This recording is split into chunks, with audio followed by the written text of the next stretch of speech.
हमने देखा कि मुकुट प्राप्त कर महानायक बनने के लिए ये तीनों असुर चंड, मुंड और धूम्रलोचन ही सबसे सक्षम थे, किंतु अब ऐसा प्रतीत हो रहा है कि इन सब में वो रक्तबीज ही सबसे सक्षम असुर है।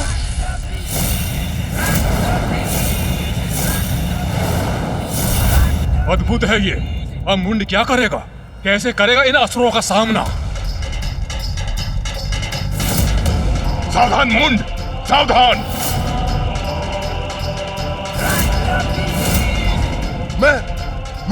मैं तुम सबको अपनी विद्युत ऊर्जा से भस्म कर दूंगा।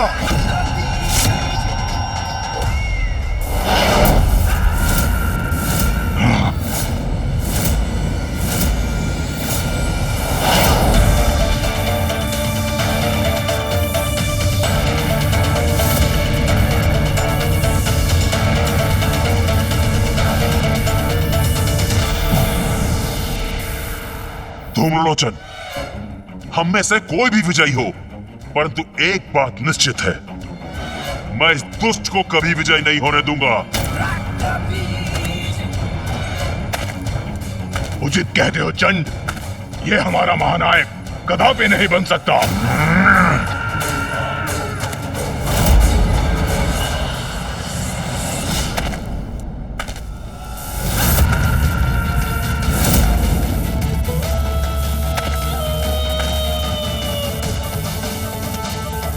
ये मूर्ख अपनी मूर्खता पर स्थिर है, किंतु इनका उपाय भी है मेरे पास।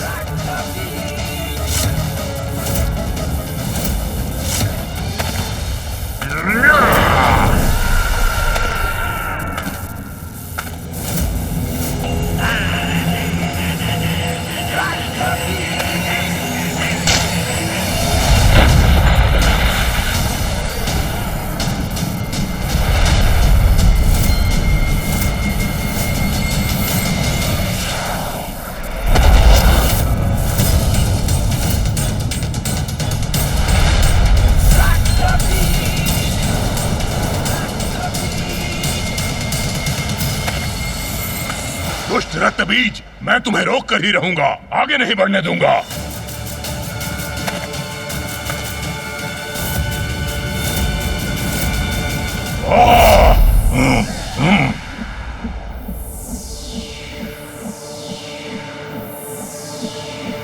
अब रोक कर दिखाओ मेरा प्रहार।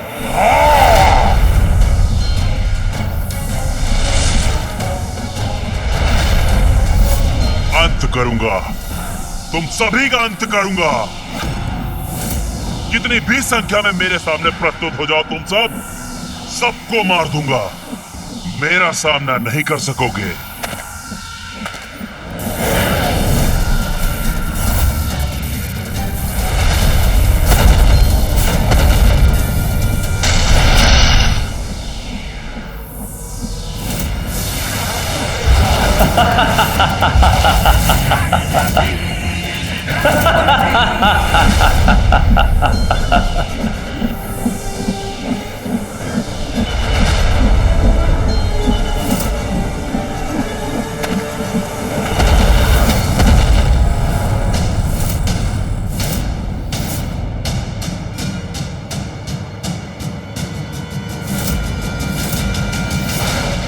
इन रक्तबीज असुरों की संख्या बहुत बढ़ गई है। अब कदाचित चंड, मुंड और धूम्रलोचन को पराजय स्वीकार कर लेनी चाहिए। भैया, इस असुर ने तो अपने कथन के अनुसार अपने ही रक्त से एक संपूर्ण सेना का निर्माण कर दिया।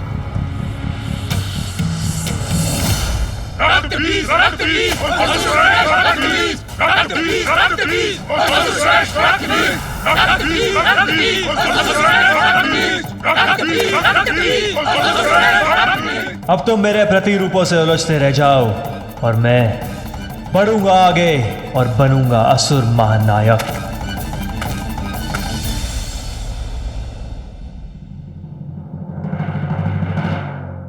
भैया, मेरे विचार से तो ये रक्तबीज ही असुर महानायक पद पर स्थित होगा। गणेश, ये तो स्वयं ही अपने आप में एक ऐसी सेना है जिसका संहार कर पाना अत्यंत दुष्कर है। हाँ भैया, यदि ये असुरों का नायक बन गया तो देवताओं का असुरों पर विजय पाना असंभव हो जाएगा। रक्तबीज, रक्तबीज,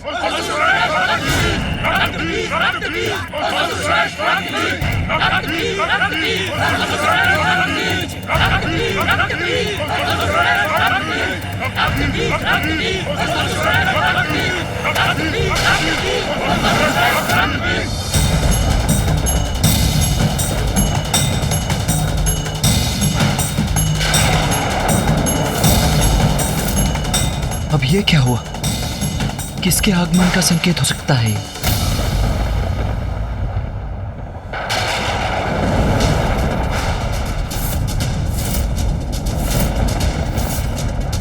अभी और भी असुर शेष हैं, जो इन चारों को चुनौती देने का सामर्थ्य रखते हैं।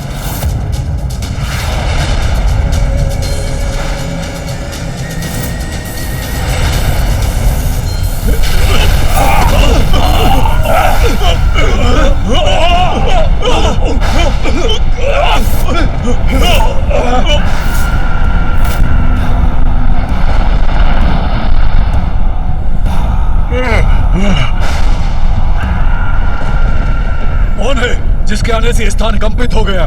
क्या ये रक्त बीज को पराजित करने आया है? कौन है ये असुर?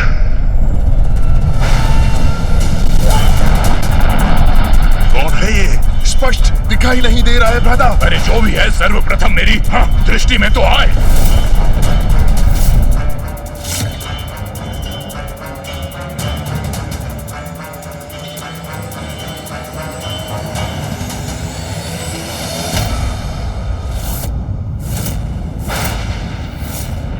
असुर गुरु शुक्राचार्य, प्रणाम।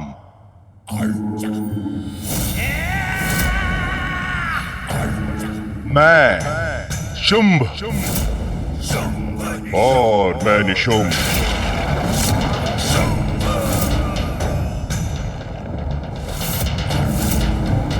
शुंभ निशुंभ? विचित्र है ये। एक तन और दो शीश और दो असुर। अद्भुत है ये, विलक्षण है। हाँ हाँ, अति शक्तिशाली भी होंगे। ये कैसे विचित्र और भयंकर असुर हो तुम?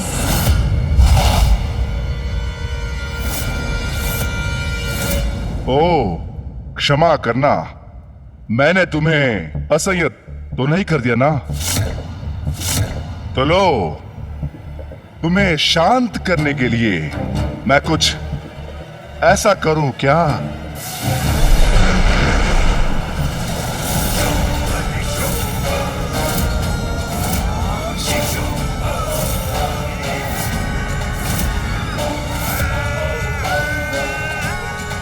अभी तो ये एक थे, अभी दो हो गए। हाँ हाँ हाँ हाँ।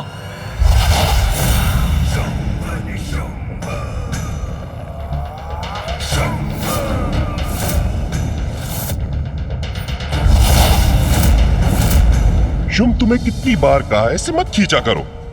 आधे से अधिक केश तो तुम अपने साथ ले जाते हो मेरे।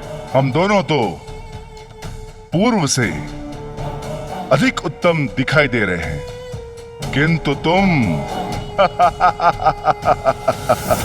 अधिक कुरूप दिख रहे हो और अपना रूप संवारने के लिए कुछ कर भी नहीं सकते हो। इस दुष्ट का इतना दुस्साहस, हमें कुरूप बुला रहा है ये? असुर गुरु शुक्राचार्य, अब हम आ ही गए हैं, तो इस स्पर्धा को रोक दीजिए, क्योंकि असुरों के महानायक तो हम ही बनेंगे।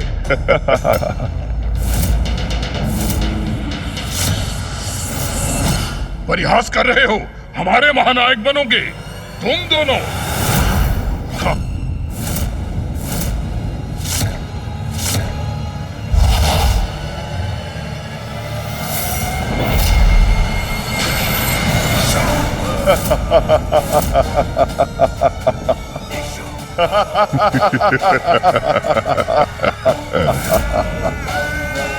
अरे ये दोनों तो पुनः एक हो गए।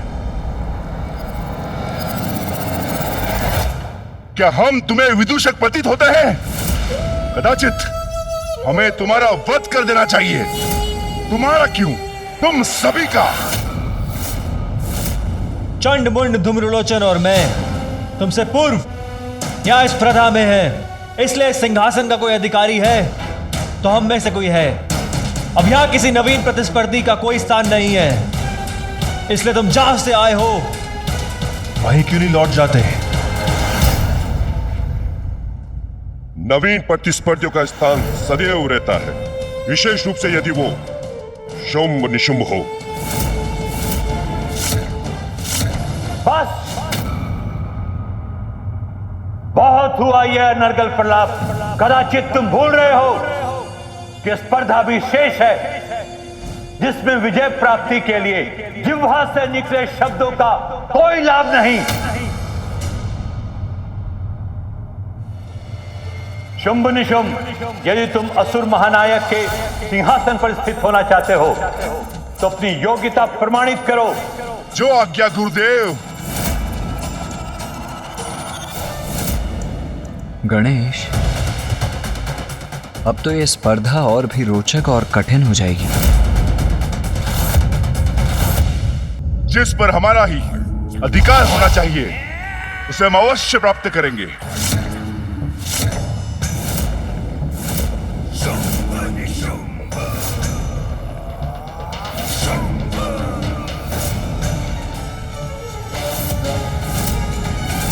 तुम्हारे आने के पूर्व मैं सिंहासन के पद पर सर्वप्रथम था, और अभी भी मुझसे पार पाना इतना सरल नहीं है।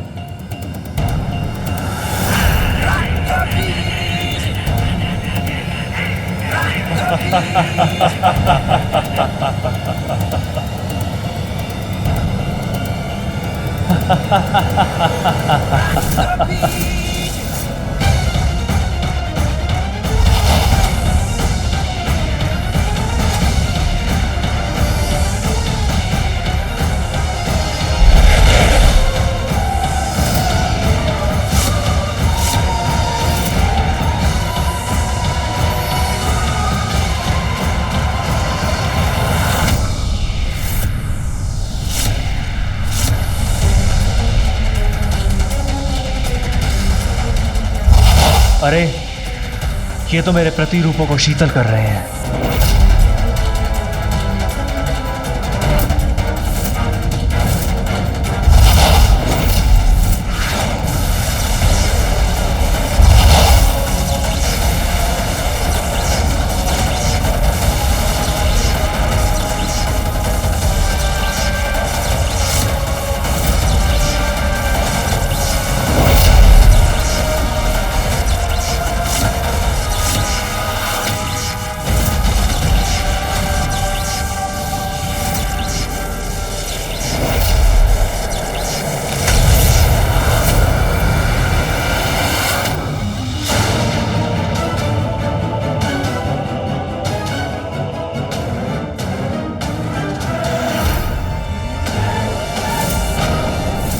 तुम चारों मिलकर भी हमारा सामना नहीं कर सकते।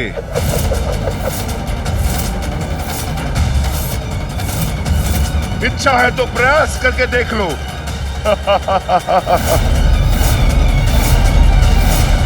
भयंकर पराजय होगी तुम्हारी, तुम सबकी। कुछ भी हो जाए दुष्टों, तुम्हें कदापि विजयी नहीं होने देंगे हम।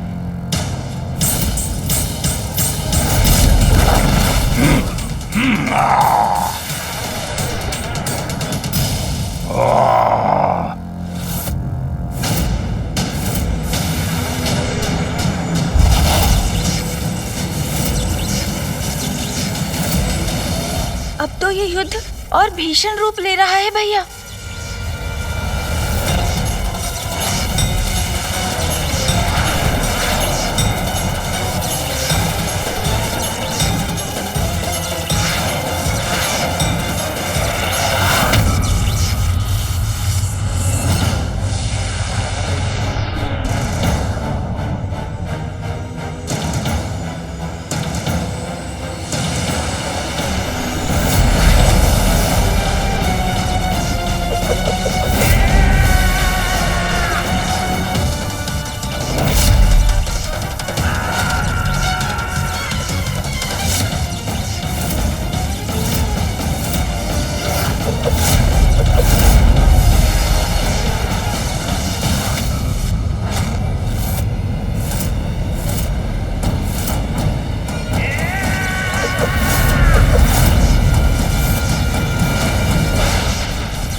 बड़ा ही अनूठा युद्ध है ये। शुंभ और निशुंभ इस प्रकार वार और बचाव करते हैं कि उनके विरोधियों द्वारा उसका अनुमान लगा पाना भी अत्यंत कठिन हो जाता है।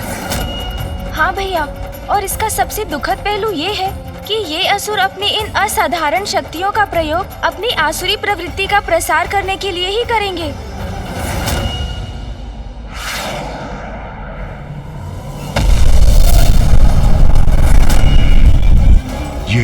ये निशुंभ कहाँ अदृश्य हो गया?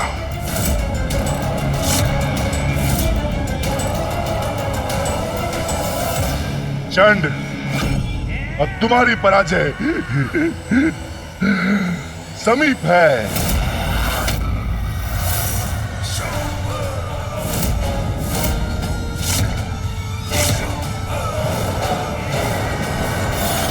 शीघ्र ही हम विजयी होंगे। भ्राता निशुंभ, धूम्रलोचन, तुम हमारा सामना नहीं कर पाओगे, नहीं कर पाओगे।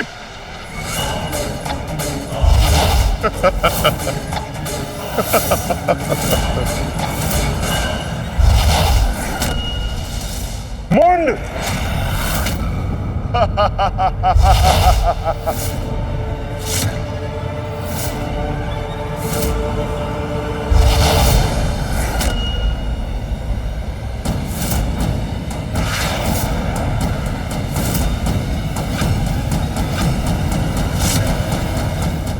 अद्वितीय युद्ध कौशल है शुंभ और निशुंभ का। भैया, असुर वास्तव में अत्यंत शक्तिशाली है, किंतु अपनी शक्ति के दुरुपयोग के कारण कभी इनका उत्थान नहीं हो पाता। सृजनात्मक कार्यों के लिए अपनी शक्ति का प्रयोग करें तो संसार इन्हें भी आदर अवश्य देने लगेगा, है ना भैया?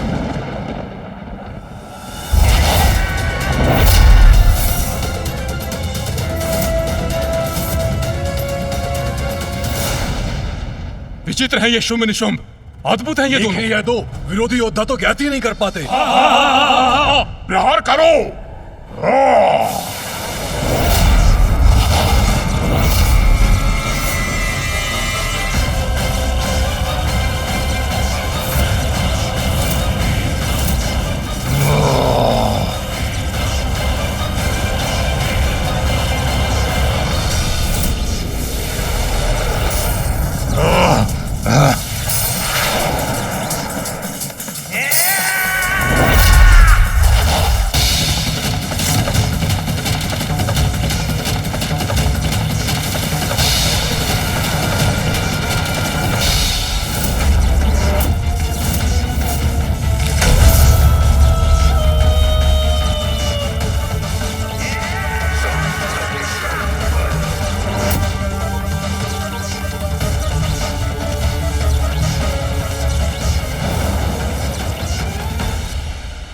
ये क्या?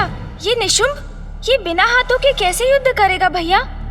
स्पर्धा में विजयी होने के लिए हाथों की क्या आवश्यकता है गणेश? वो देखो, शुंभ सभी के आक्रमणों को रोकेगा, जिसके लिए अब उसके पास 4-4 हाथ है, और इस अंतराल में इसका लाभ उठाकर निशुंभ सीढ़ियां चढ़ेगा और सिंहासन पर अपना अधिकार स्थापित करेगा। किसी को आगे नहीं बढ़ने दूंगा मैं। ऐसे प्रहार करूंगा जिन्हें ये नहीं सह सकेंगे।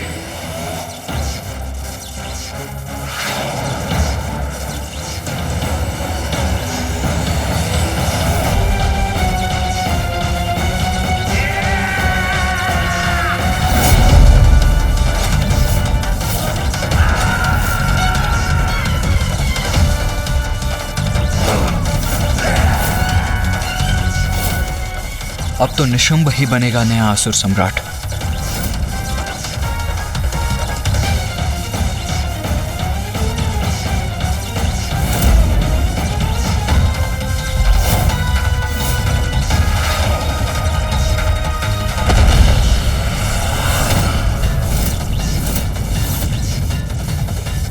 ये क्या रक्तबीज की सेना एक बार पुनः एक साथ मेरी ओर बढ़ रही है। मुझे तो प्रतीत हो रहा है भावी असुर सम्राट अभी भी अपना युद्ध लड़ रहा है, और भावी असुर सम्राट इन्हीं में से कोई एक बनेगा।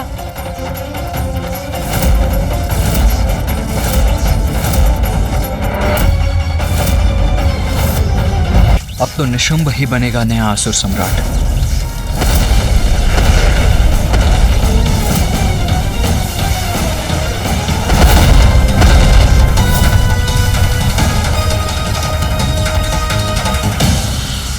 अब क्या करेगा ये दुष्ट? देखने का प्रयास कर रहा हूं, किंतु ये ऐसे वार कर रहा है जिससे दृष्टि बाधित हो गई है हमारी। हाँ।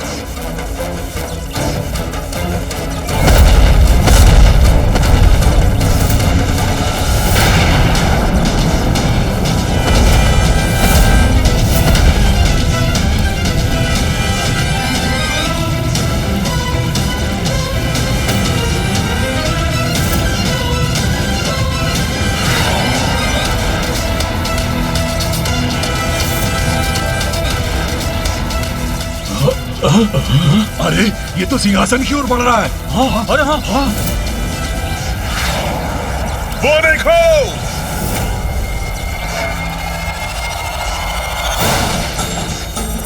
नहीं, ये नहीं होना चाहिए। ये उचित नहीं है। इन दोनों को कदापि विजयी नहीं होने देंगे हम।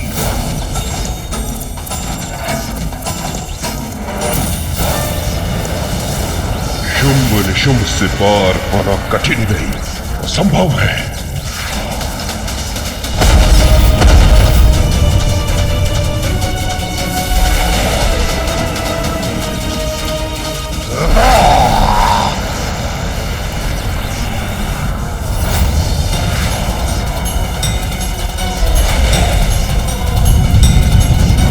ये चारों मिलकर मुझ पर आक्रमण कर रहे हैं।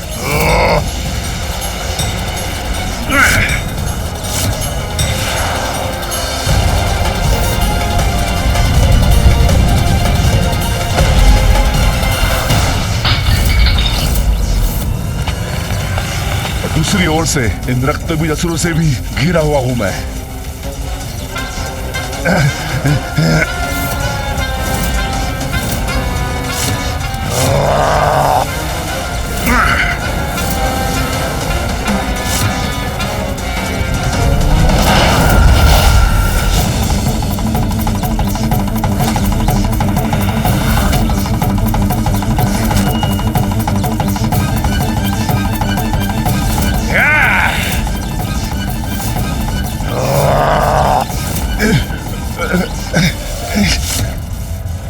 भैया, शुंभ तो दुर्बल पड़ रहे हैं और निशुंभ भी वापस जा रहे हैं। अब ऐसी परिस्थिति में अधिपति बनेगा कौन?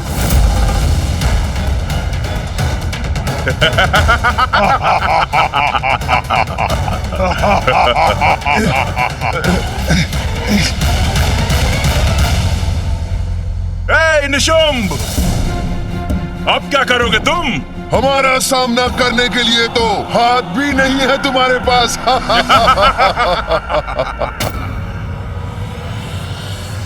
समय आ गया शुंभ, अब और कोई विकल्प नहीं।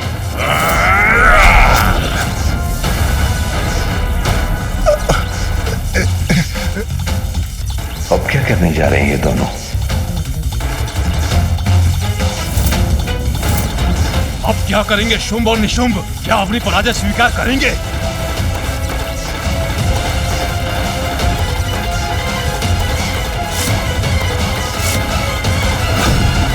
भैया, अब इस शुंभ का अंत तो निश्चित प्रतीत हो रहा है। ये असुर अथवा उनके शस्त्र इसका वध अवश्य करेंगे।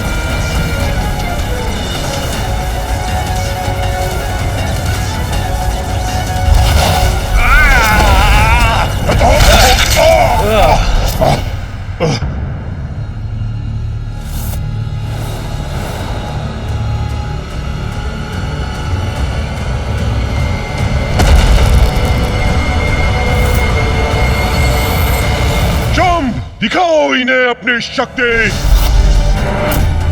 अब क्या करेंगे शुंभ? स्वयं को रक्षित कैसे कर पाएंगे? वो तो शिथिल पड़ते जा रहे हैं और असुरों ने भी उन्हें चारों ओर से घेर लिया है।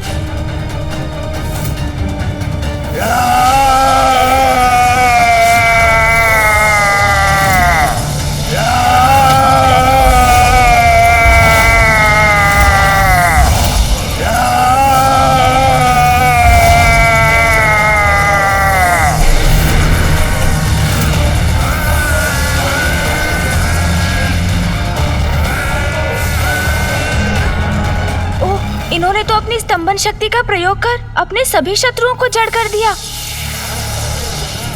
गणेश, अब तो ये शक्ति हमारी ओर ही आ रही है।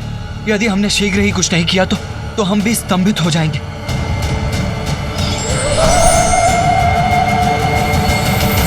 चिंतित मत होइए भैया, माता बगलामुखी ऐसी देवी है जो इन शक्तियों की काट है। अब मैं उन्हीं का स्मरण करने जा रहा हूँ। इस शक्ति से वही हमारी सहायता करेंगी।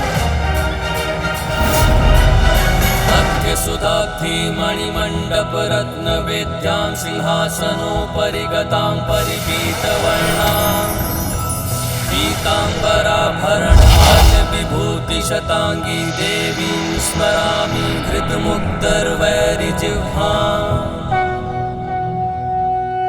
इस नीरवता में यह मंत्रोच्चारण मेरा संशय कारण नहीं है। अवश्य यहाँ कोई दिव्य शक्ति उपस्थित है, किंतु स्तंभित में मुड़कर देखूं कैसे? बहुत अच्छे गणेश, तुम्हारी चतुराई और कुशाग्र बुद्धि ने हमें इस संकट से रक्षित कर लिया। किंतु भैया, इस असुर ने तो सभी को जड़ कर दिया। हाँ गणेश, किंतु तुमने भी अपनी सूझबूझ का परिचय दिया।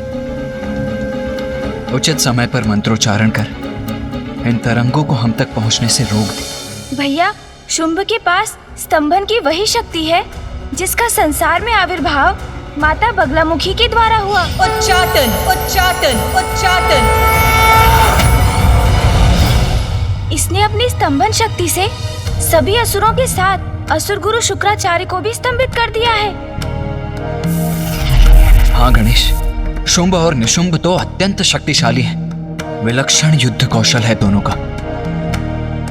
साथ ही शुंभ के पास स्तंभन की शक्ति भी है। हमें इसी क्षण लौटकर देवताओं को शुंभ और निशुंभ के बारे में सूचित करना चाहिए।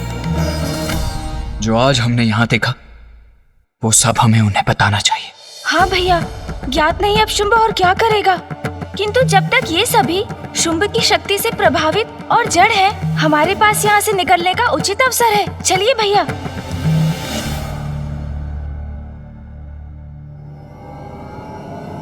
आओ गणेश। हाँ भैया।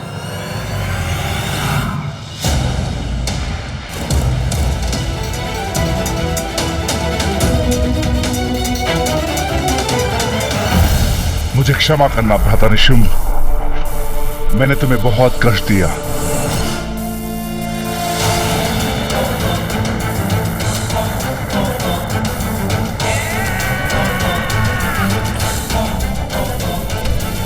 ये शुंभ तो मुकुट की तरफ बढ़ रहा है और मैं कुछ भी नहीं कर पा रहा हूं। ऐसे में तो शुंभ असुर के महानायक बनने वाली स्पर्धा में विजयी हो जाएगा।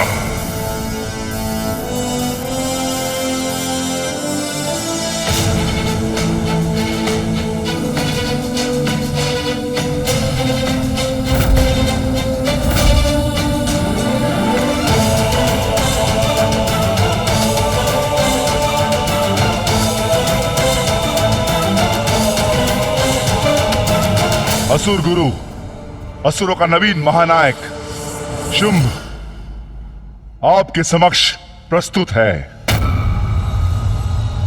देखा गुरुदेव, शुंभ की शक्ति का परिणाम।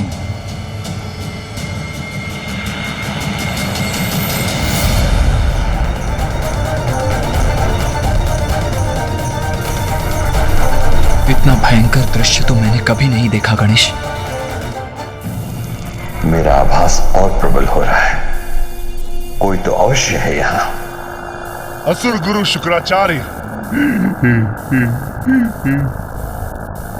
देखा आपने क्या कर सकता हूं मैं, कितना सामर्थ्य है मेरा। ओह, आप कुछ कहेंगे कैसे असुर गुरु? आपको स्तंभित जो कर दिया मैंने।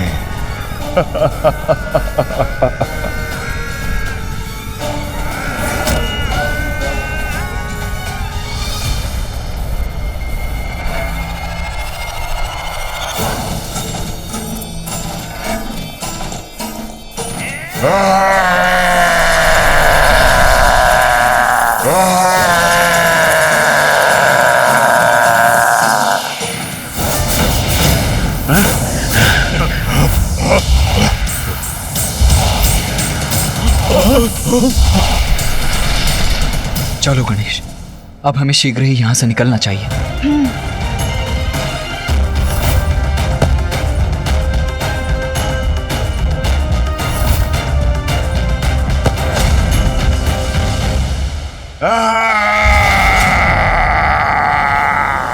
हमें शीघ्रता करनी होगी गणेश। हाँ भैया, ये सब स्तंभन से बाहर आ गए हैं। अब यदि इनकी दृष्टि हम पर पड़ी तो मेरी योजना विफल हो जाएगी।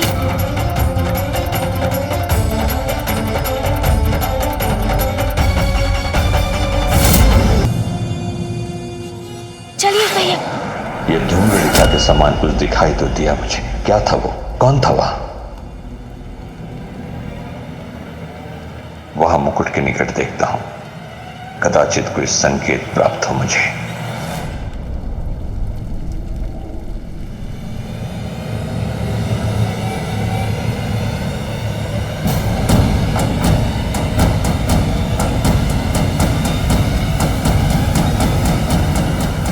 यहां तो कोई भी नहीं, किंतु ये कैसे संभव है? मैंने किसी के स्वर को स्मरण अवश्य किया था। असुर गुरु शुक्राचार्य, कितना परिश्रम किया मैंने, अपने अद्भुत शक्ति का प्रदर्शन किया मैंने, यहां उपस्थित सभी को स्तंभित कर दिया मैंने, यहां तक कि मैंने आपको भी नहीं छोड़ा मैंने, परंतु आपके मुख से प्रशंसा का एक शब्द भी नहीं फूटा। मेरा आभास भ्रम नहीं हो सकता, किंतु इस रहस्य को ज्ञात करने का नहीं, असुरों के नवीन महानायक के स्वागत का समय है ये। असुर गुरु, मैं यहां किसी का वध करने नहीं, अपितु मात्र अपने शक्ति का प्रदर्शन करना, यही मेरा उद्देश्य था। शक्ति प्रदर्शन तो कर दिया शुंभ ने, और सभी को पराजित भी कर दिया। सर्वश्रेष्ठ योद्धा है शुंभ। असुर श्रेष्ठ शुंभ की जय! असुर श्रेष्ठ शुंभ की जय! असुर श्रेष्ठ शुंभ की जय! असुर श्रेष्ठ शुंभ की जय! असुर श्रेष्ठ शुंभ की जय! असुर श्रेष्ठ शुंभ की जय! ये तो महानायक बन गया। अब तो कोई विकल्प भी शेष नहीं है, किंतु अब ये करने क्या वाला है? चंड, मुंड, रक्तबीज, धूम्रलोचन,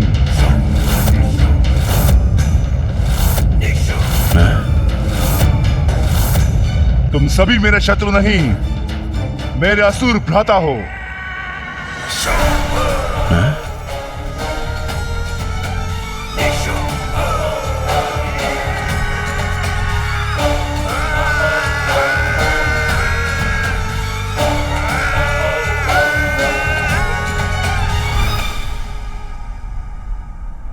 ये है वो शब्द जो मैं सुनना चाहता था।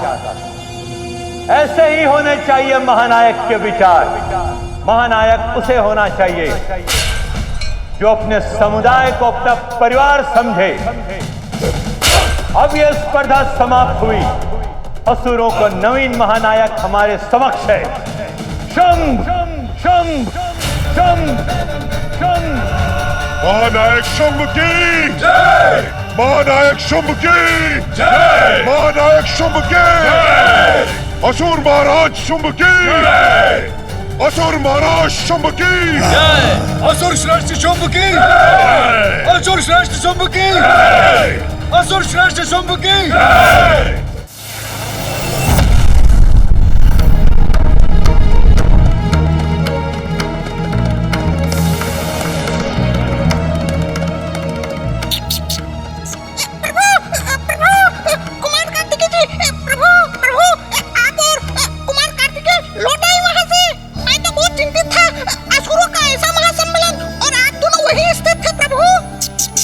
अब तो हम आपके समक्ष प्रत्यक्ष खड़े हैं मूषक जी, तो अब हमारे लिए अपनी चिंता त्याग दीजिए। जी प्रभु।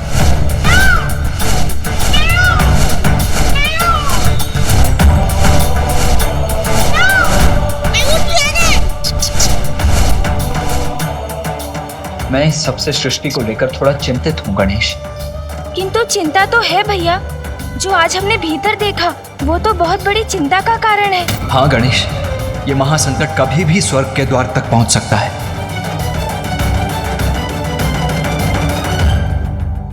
जब मैंने इस स्पर्धा के आरंभ की घोषणा की थी तो उसके पीछे एक ही विचार था,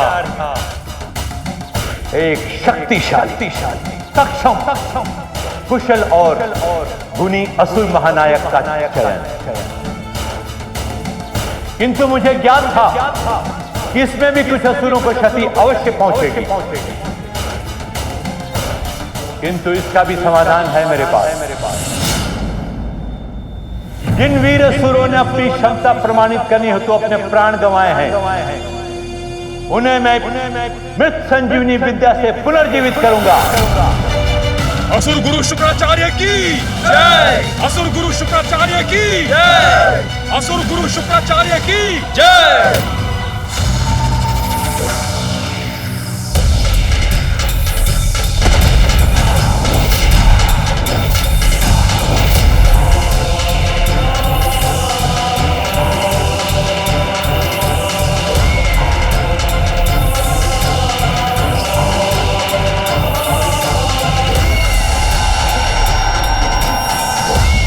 असुर गुरु शुक्राचार्य की जय! असुर गुरु शुक्राचार्य की जय! असुर गुरु शुक्राचार्य की जय! असुर गुरु शुक्राचार्य की जय!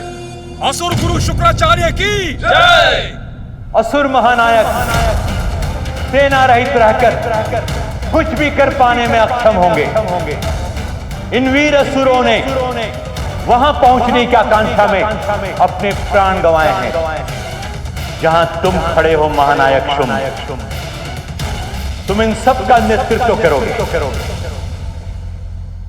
मैं शुंभ आप सभी असुरों का मेरे प्रति स्नेह और आदर स्वीकार करता हूं। मुझे महानायक शुंभ को आप जैसे वीर असुरों के सहयोग की अपेक्षा है, जिसके लिए मैं आप सभी का धन्यवाद करता हूं। असुर श्रेष्ठ शुंभ की जय! असुर श्रेष्ठ शुंभ की जय! असुर श्रेष्ठ शुंभ की जय! असुर श्रेष्ठ शुंभ की जय! असुर श्रेष्ठ शुंभ की जय! असुर श्रेष्ठ शुंभ की जय! असुर श्रेष्ठ शुंभ की जय! असुर श्रेष्ठ शुंभ की। प्रतीत होता है असुर गुरु शुक्राचार्य ने शुंभ को असुरों का महानायक नियुक्त कर ही दिया। हाँ भैया, हमारे पास अधिक समय नहीं है। चलिए भैया, हमें शीघ्र लौटना है। शीघ्रता कीजिए।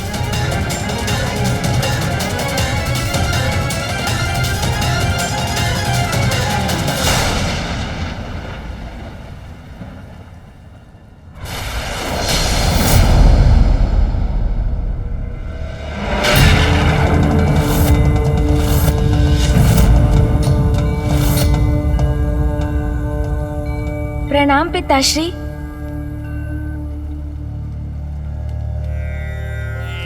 गणेश जी, तो ये भयंकर असुर शुंभ अब असुरों का नवीन महानायक नियुक्त हुआ है? हाँ ऋषिवर, भैया और मैं शुंभ और निशुंभ की अपार शक्ति और युद्ध कौशल की प्रत्यक्ष साक्षी रहे हैं। ये कैसी अस्पष्ट छवि है। बलवान तो वो है ही, और साथ में उनमें असुरों का नेतृत्व संभालने के गुण भी है। ये कैसा दृश्य है जो मैं देख रहा हूँ।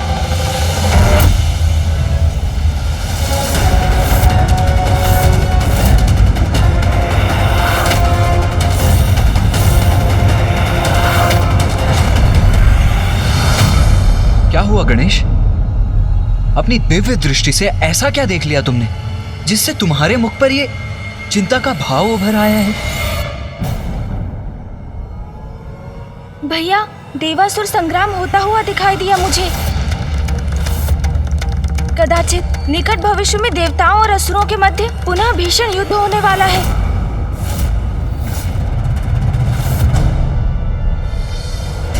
तब तो हमें भी तत्पर रहना चाहिए गणेश। शत्रु पर विजय प्राप्त करने के लिए केवल इतना ही ज्ञात होना पर्याप्त नहीं है कि उसकी अभी की क्षमता क्या है, अपितु यह भी ज्ञात होना अति आवश्यक है कि उसका भूतकाल कैसा था, वो किस प्रयोजन से प्रेरित है, और सबसे अधिक महत्वपूर्ण कि कि उसकी दुर्बलता क्या है। किंतु गणेश, शुंभ और निशुंभ के विषय में तो हमें कुछ भी ज्ञात नहीं है। किंतु मुझे ज्ञात है भैया, शुंभ निशुंभ कौन है और उनके संपूर्ण जीवन से मैं भली भांति परिचित हूँ। किंतु कैसे गणेश? माता महाकाली की कृपा से, उनके द्वारा प्रदान की गई शक्ति से मुझे आपके इन प्रश्नों के उत्तर ज्ञात है भैया।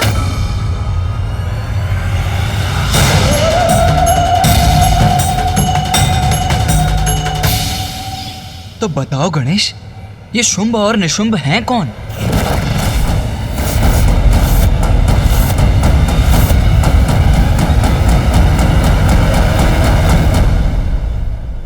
साधारण असुर नहीं है भैया, और उनके यहाँ होने के पीछे भी अवश्य ही कोई बहुत बड़ा कारण है।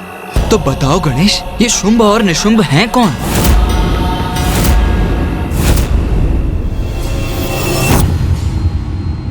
कौन है ये असुर भ्राता शुंभ और निशुंभ? कहां से आए हैं ये? आज से पूर्व यहाँ उपस्थित किसी ने ना इनका नाम सुना और ना ही देखा। फिर भी इनकी शक्ति के समक्ष कोई क्यों नहीं टिक सका? अपने नवीन महानायक को लेकर इन्हीं प्रश्नों के उत्तर ज्ञात करना चाहते हो ना तुम सभी? हाँ, हमें ज्ञात तो होना चाहिए। कौन है ये? कहां से आए हैं ये दोनों?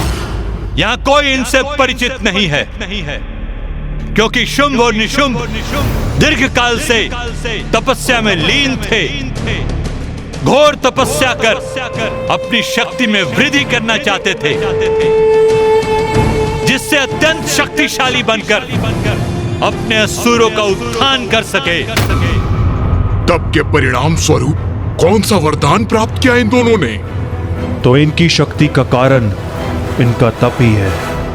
आज शुंभ के राज्याभिषेक के पूर्व मैं इन दोनों भ्राताओं का पूर्ण परिचय दूंगा। असुरों का नवीन महानायक शुंभ और उसका भ्राता निशुंभ ऋषि कश्यप और प्रजापति दक्ष की पुत्री देवी दानु के पुत्र हैं, और इनका अग्रज भी अत्यंत शक्तिशाली असुर था और उसका नाम था नमूची।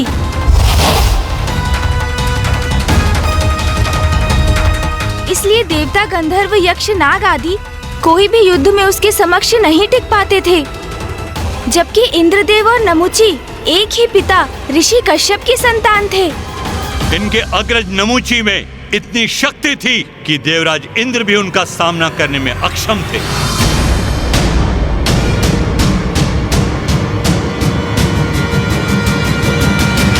देवराज इंद्र भी सामना नहीं कर सकते थे नमूची का, तो क्या देवराज और नमूची का सामना भी हुआ? किंतु फिर क्या हुआ? नमूची देवराज के आसन पर स्थित क्यों नहीं है?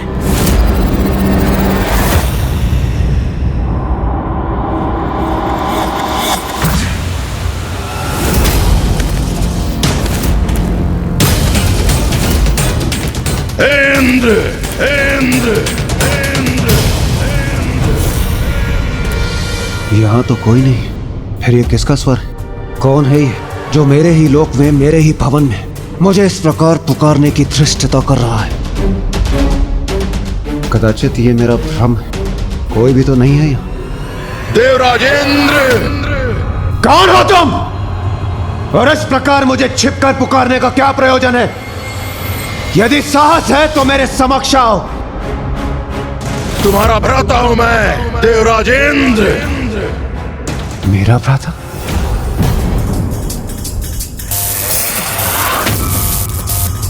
मैं हूं नमूची, नमूची।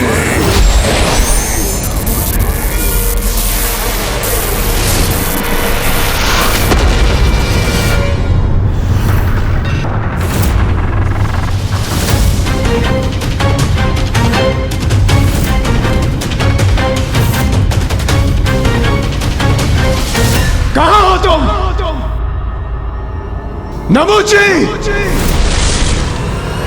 आओ नमूची, मेरे समक्ष आओ। क्या हुआ भीरू नमूची? यदि साहस है तो मेरे समक्ष प्रस्तुत होकर मेरा सामना करो, देवराज इंद्र का सामना करो। मैं इन मेघों में कहीं भी हो सकता हूं देवराज।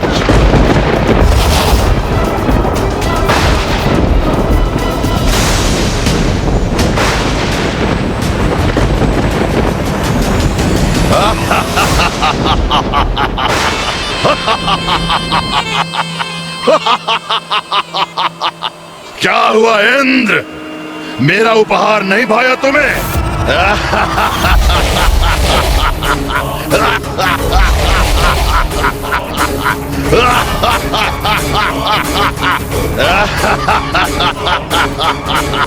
तुम्हारा इतना दुस्साहस मेरे ही लोक में आकर तुम मुझ पर प्रहार कर रहे हो दुष्ट। सौतेले भ्राता हो तुम मेरे, किंतु शत्रु भी हो तुम इंद्र। तुम्हें स्वर्ग के सिंहासन से हटाकर ही रहूंगा। सौतेले भाई हो, इसलिए तुम्हें यहाँ से सुरक्षित लौटने का अवसर दे रहा हूँ। यदि कोई अन्य असुर होता तो अब तक मैं उसका वध कर चुका होता। जाओ, लौट जाओ यहाँ से।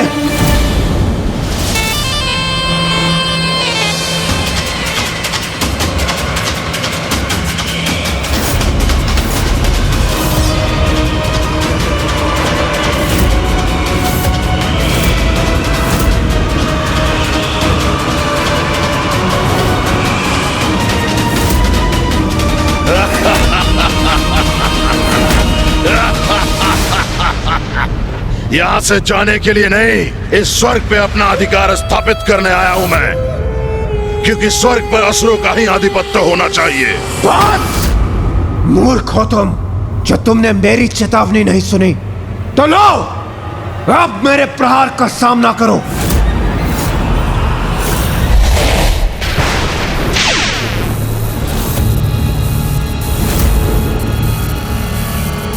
अब तुम्हें कोई नहीं बचा सकता।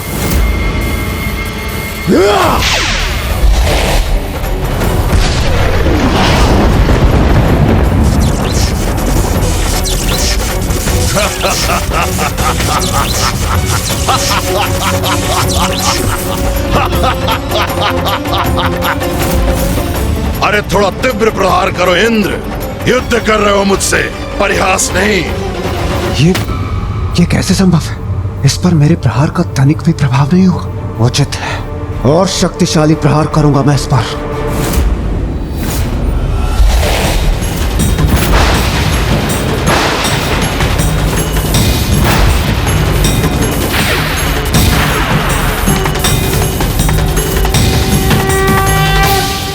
अब कोई तुम्हारी रक्षा नहीं कर सकता नमोची, कोई भी नहीं।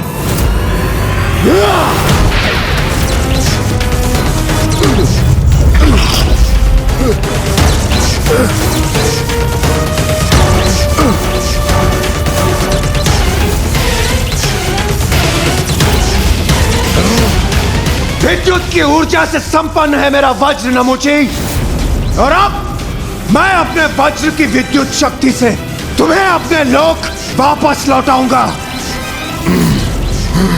इस दुष्ट ने बांध दिया मुझे, किंतु इससे अधिक वो और कुछ नहीं कर सकता।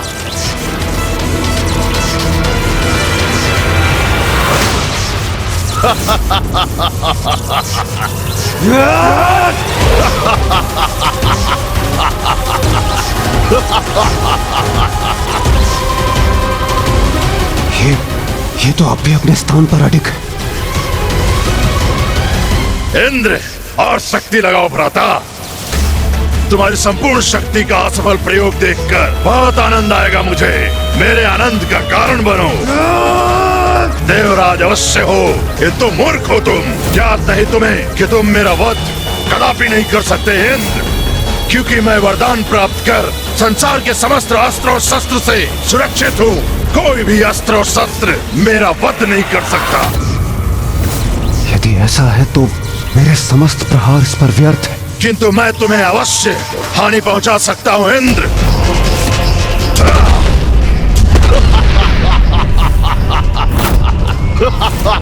इसने तो स्वयं को मेरे बंधन से मुक्त भी कर ली। मेरे हाथों से तुम्हारी पराजय निश्चित है।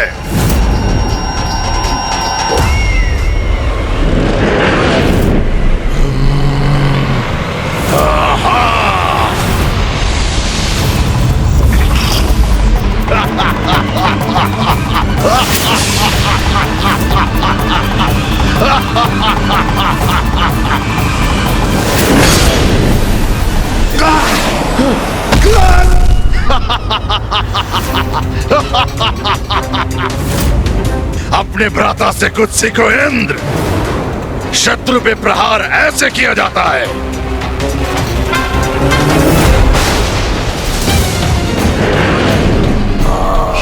ये तो पुनः वार करने को तैयार है। और शत्रु को धूल दूषित करने के लिए और सशक्त प्रहार ऐसे होता है।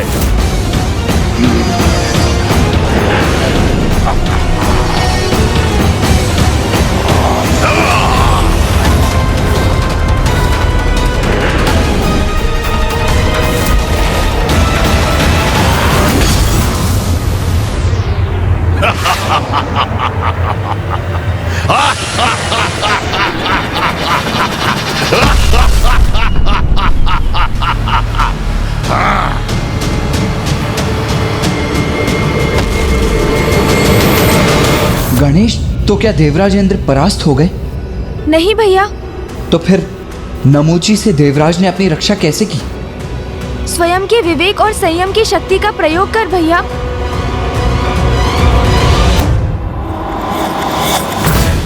अब कहाँ है वो दुष्ट नमूची?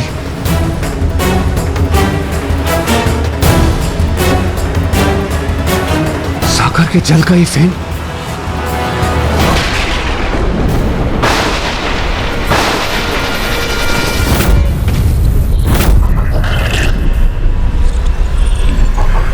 सागर का ये फेन संयुक्त होकर जुड़कर किसी तंत्र युक्त धारदार अस्त्र के समान हो गया है।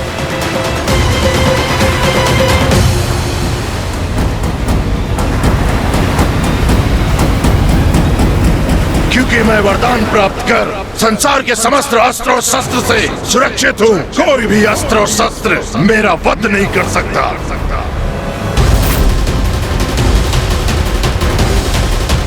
ऐसा अस्त्र जो अस्त्र ना हो।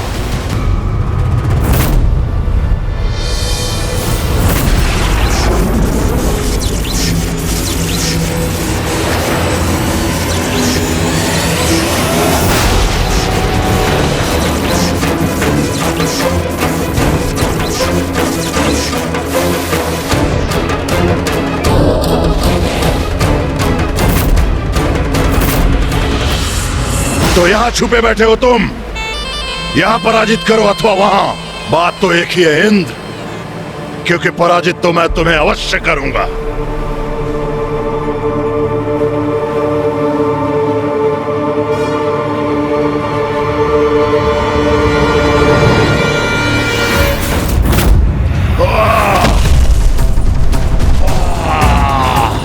क्या हुआ भ्राता श्री नमूची? आप तो आहत हो गए, वो भी इस साधारण फेन से। मुझसे चल कर इंद्र, इसका उचित दंड दूंगा तुम्हें।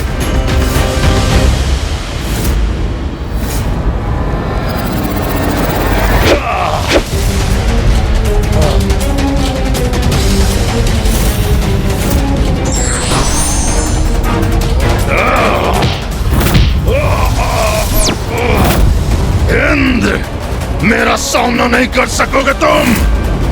बस नमूची, हमारी दृष्टिता अब और सफल नहीं होगी, कदापि नहीं।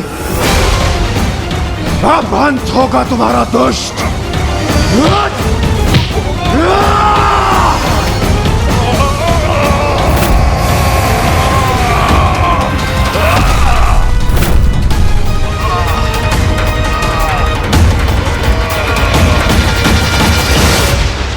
दुष्ट नमूची, सागर के जल से उत्पन्न ये फेन ना अस्त्र है और ना ही कोई शस्त्र, किंतु तुम्हारे अंत का उपाय अवश्य है। किसी अस्त्र शस्त्र से नहीं, इसी फेन से होगा तुम्हारा अंत।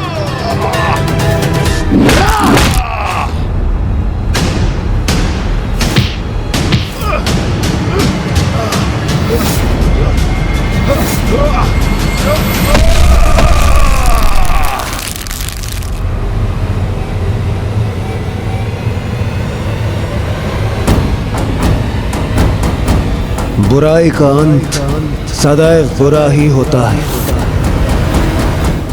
एक असुर का अंत हुआ तो दूसरे का उत्थान, और इस प्रकार अपने भ्राता के वध की सूचना शुंभ और निशुंभ को मिली।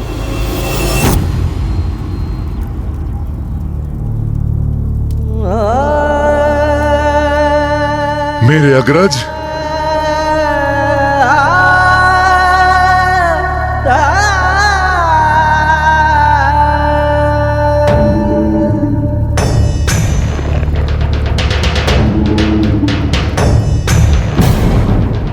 कौन है वो जिसने मेरे अग्रज नमूजी को मृत्यु के मुख पहुंचाया? किसने किया है दुस्साहस?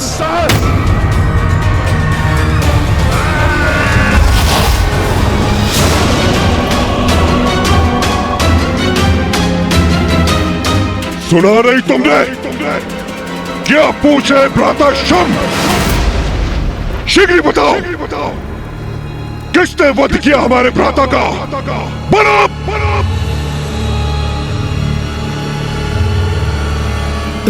स्वामी,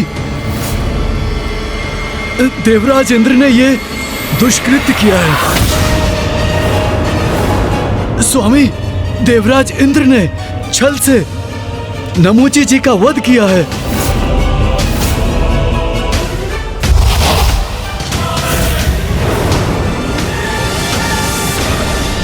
आज अभी मैं शुंभ निशुंभ प्रतिज्ञा लेते हैं, हम दोनों भ्राता देवराज इंद्र से अपने अग्रज नमूची की मृत्यु का प्रतिशोध अवश्य लेंगे।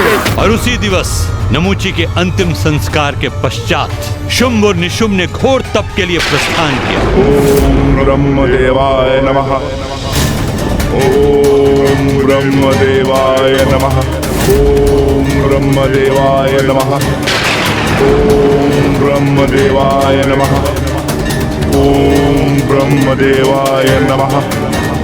ओम ब्रह्मदेवाय नमः। ओम ब्रह्मदेवाय नमः। ओम ब्रह्मदेवाय नमः।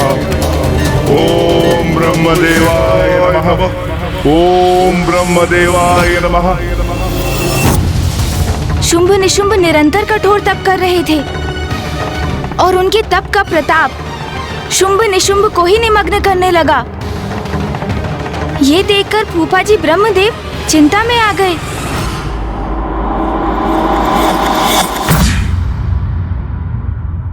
ओम ब्रह्मदेवाय नमः। स्वामी, आप शुंभ निशुंभ को वरदान देकर अपनी चिंता दूर क्यों नहीं कर लेते? ओम ब्रह्मदेवाय नमः। ओम ब्रह्मदेवाय नमः। ओम ब्रह्मदेवाय नमः। आप इतने विचार मग्न क्यों हैं स्वामी? ये दोनों कई वर्षों से आपके प्रति भक्तिभाव धारण कर आपकी इतनी कठोर तपस्या कर रहे हैं कि इनके तप से उत्पन्न तेज ही अब इन्हें प्रभावित करने लगा है। देवी, शुंभ निशुंभ ये तप किसी बड़े वरदान की प्राप्ति के लिए कर रहे हैं। जैसे ही उन्हें यह वरदान प्राप्त होगा, वो देवताओं के लिए कोई बड़ा महासंकट उत्पन्न करेंगे। क्योंकि देवी, असुरों को दिए वरदान का परिणाम देवताओं के लिए विपत्ति लेकर आता है। ये ज्ञात होते हुए भी मैं इन दोनों को वरदान देने के लिए विवश हूं, क्योंकि तप के फलस्वरूप वरदान देना मेरा धर्म है और इस धर्म से पीछे मैं नहीं हट सकता। कैसी दुविधा है ये? स्वामी का वरदान कदाचित देवताओं की विपत्ति का रूप धारण करेगा, किंतु वो शुंभ निशुंभ की कठोर तपस्या, उनकी पुकार का कोई प्रत्युत्तर ना दे तो भी तो ये देव धर्म की मर्यादा का उल्लंघन होगा। क्या करें, किसी न किसी निष्कर्ष पर तो आना ही पड़ेगा। ओम ब्रह्मदेवाय नमः। ओम ब्रह्मदेवाय नमः। ओम ब्रह्मदेवाय नमः।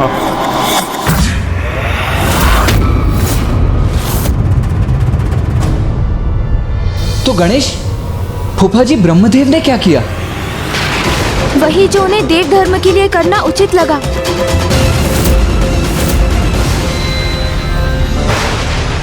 ओम ब्रह्मदेवाय नमः। ओम ब्रह्मदेवाय नमः। ओम ब्रह्मदेवाय नमः। ओम ब्रह्मदेवाय नमः। ओम ब्रह्मदेवाय नमः। ओम ब्रह्मदेवाय। पुत्र शुंभ निशुंभ, मैं तुम्हारी तपस्या से प्रसन्न हुआ। कहो, क्या वरदान चाहते हो? प्रणाम ब्रह्मदेव, हमें अमरत्व प्रदान कीजिए। अमरत्व का वरदान तो मैं तुम्हें नहीं दे सकता। इसके अतिरिक्त जो चाहे मांग लो। तो आप मुझे ये वरदान दीजिए ब्रह्मदेव कि मेरा अंत मात्र नारी शक्ति से हो, स्त्री के अतिरिक्त कोई मेरा अंत ना कर सके।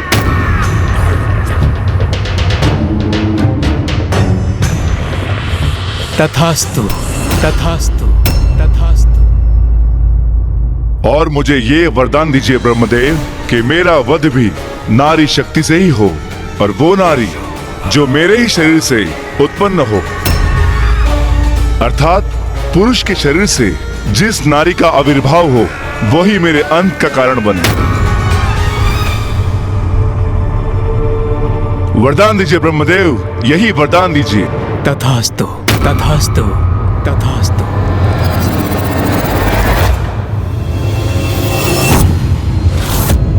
उनके ही शरीर से उत्पन्न स्त्री शक्ति, ये कैसे संभव है? यही तो विशेष बात है भैया कि अब चालाकी से प्राप्त किया हुआ ये वरदान ही उनके अंत का कारण बनेगा।